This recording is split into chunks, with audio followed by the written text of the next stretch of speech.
தன்னையே ஒப்படைச்சிக்கிட்டு உழைத்திருக்கக்கூடிய பசும்பொன் முத்துராமலிங்க தேவர் திருமகனாருடைய நினைவிடத்தில் இன்னைக்கு எங்களுடைய மரியாதையை செலுத்தி இருக்கிறோம். பசும்பொன் திருமகனார் புகழை பற்றி சொல்லணும்னா, பேரறிஞர் அண்ணா அவர்கள் பெருமையோடு எடுத்து சொன்னதை நான் இங்கே நினைவு கூற விரும்புகிறேன். அன்றைய அறம் வளர்த்த பாண்டிய மன்னர்கள் ஒருமித்த இளவல் மாதிரி கம்பீரமாக காட்சியளித்தார் தேவர் திருமகன்னு பேரறிஞர் அண்ணா அவர்கள் பசும்பொன் திருமகனாரை மனதார பாராட்டியிருக்கிறார். 1963ஆம் ஆண்டு பசும்பொன் அவர்கள் நிறைவேறிய போது பேரறிஞர் அண்ணா அவர்களும் தலைவர் கலைஞர் அவர்களும் அன்றைக்கு கழகத்திலே இருந்த மக்கள் தலைவர் எம்ஜிஆர் அவர்களும் லட்சிய நடிகர் SSR அவர்களும் இந்த பசும்பொண்ணுக்கு வந்து அஞ்சலி செலுத்தியிருக்காங்க. இன்னைக்கு ஏராளமான அரசியல் தலைவர்களும் பொதுமக்களும் வந்து பசும்பொன் திருமகனாரின் நினைவை போற்றக்கூடிய இந்த நினைவிடத்தை 1969 பார்வையிட்டு 1974 மணிமண்டபமாக உருவாக்கி கொடுத்தவர் முத்தமிழறிஞர் தலைவர் கலைஞர் அவர்கள். பாம்பன் பாலத்தை கட்டிய நீலகண்டன் அவர்கள்தான் இதையும் கட்டியிருக்கிறார். அதே போல் PK மூக்கியாதேவர் அவர்களுடைய முயற்சியால் அமைக்கப்பட்டு மதுரையில் இன்றைக்கு கம்பீரமாக நின்று கொண்டிருக்கக்கூடிய தேவர் சிலை திறப்பு விழாவுக்கு அன்றைக்கு குடியரசுத் தலைவராக இருந்த BB கிரி அவர்களை அழைத்து கொண்டு வந்து அந்த விழாவிற்கு தலைமை வகித்தவரும் நம்முடைய முத்தமிழறிஞர் தலைவர் கலைஞர் அவர்கள்தான்.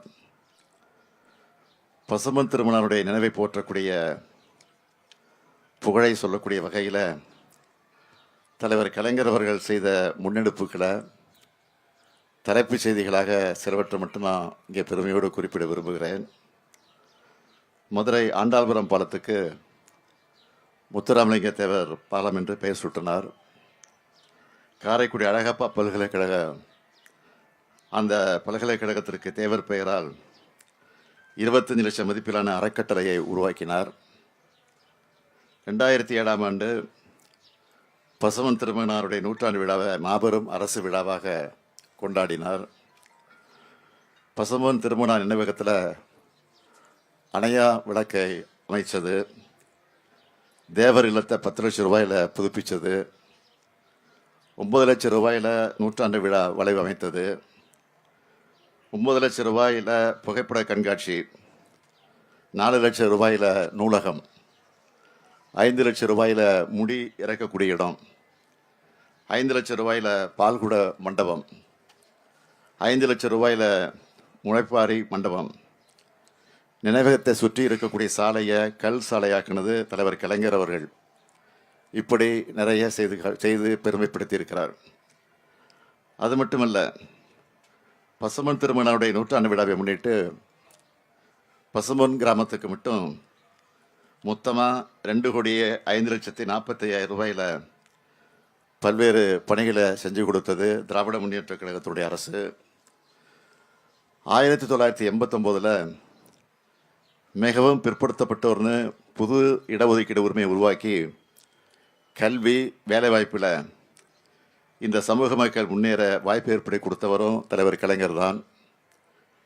கழக ஆட்சி முதலாக உருவானப்போ பல்வேறு சமூகங்களை சார்ந்த பிரமுகர்கள்லாம் தங்களுடைய மக்களுக்கான கல்வி மேம்பாட்டுக்காக கல்லூரிகளை தொடங்க திட்டமிட்டாங்க. அவை அனைத்துக்கும் அனுமதி வழங்கியவர் தலைவர் கலைஞர் அவர்கள். அதிலையும் குறிப்பாக முக்குளத்தோர் சமூகம் தங்கள் பெரும்பான்மையாக வாழற இடங்களில் கல்லூரிகள் அமைக்க திட்டமிட்டாங்க. முன்னாள் பேரவைத் தலைவர் செல்லபாண்டி அவர்கள் தலைமையில் தேவர் கல்வி சங்கம் உருவாக்கப்பட்டுச்சு.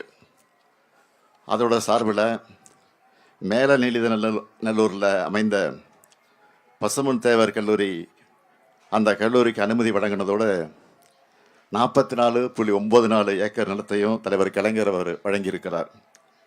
அப்படிப்பட்ட அந்த கல்வி நிறுவனம் என்ன நோக்கத்துக்காக தொடங்கப்பட்டதோ அதை சீர்குலைக்கக்கூடிய வகையில் சில தனிநபர்களால் ஆக்கிரமிக்கப்பட்டு பல பிரச்சனைகள் நடந்து கொண்டிருந்தது. சில ஆண்டுகளுக்கு முன்னாடி அந்த வட்டாரத்து மக்கள் தொடர்ந்து போராட்டத்தை கூட நடத்திக்கிட்டு இருந்தாங்க. அப்போ ஆட்சி அமைஞ்சதும் தீர்வு காண்போம்னு நான் சொன்னேன். 2021 நம்ம திராவிட மாடல் ஆட்சி அமைஞ்சதும் அதை மீட்டிருக்கிறோம்.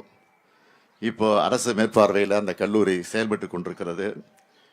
இன்னும் சிறப்பாக நடத்த நிர்வாக ரீதியாக எல்லா உதவிகளையும் நம்முடைய திராவிட மாடல் அரசு நிச்சயமாக உதவி செய்யும் என்ற அந்த நல்ல செய்தியை கூட நான் இங்கே தெரிவிச்சுக்க விரும்புகிறேன். தேவர் ஜெயந்தி விழாவின் போது கூட்ட நெரிசலை தவிர்க்கக்கூடிய வகையில் வெயில் மற்றும் மழையிலிருந்து பொதுமக்களை பாதுகாக்க பசுமன் திருமகனார் நினைவிடத்தில் 1,55,00,000 ரூபாய் செலவில் புதுசாக அமைக்கப்பட்டிருக்கக்கூடிய தெய்வ திருமகனார் முத்துராமலிங்க தேவர் அரங்கத்தை கடந்த ஆண்டு நான் தான் திறந்து வச்சேன். புதுசாக பசுமனில் ஒரு திருமண மண்டபம் அமைக்கணும்னு ஒரு கோரிக்கையும் வந்து கொண்டிருக்கிறது.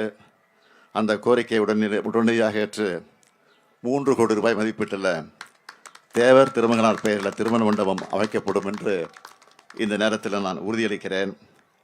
பசுமன் திருமணரை பற்றி தலைவர் கலைஞர் அவர்கள் குறிப்பிடும்போது, வீரராக பிறந்தார், வீரராக வாழ்ந்தார், வீரராக மறைந்தார், ஏன் மறைவுக்கு பிறகும் வீரராக போற்றப்படுகிறார்னு சொல்லுவார். அத்தகைய பசும்பொன்னரை போற்றுவோம், வணங்குவோம்.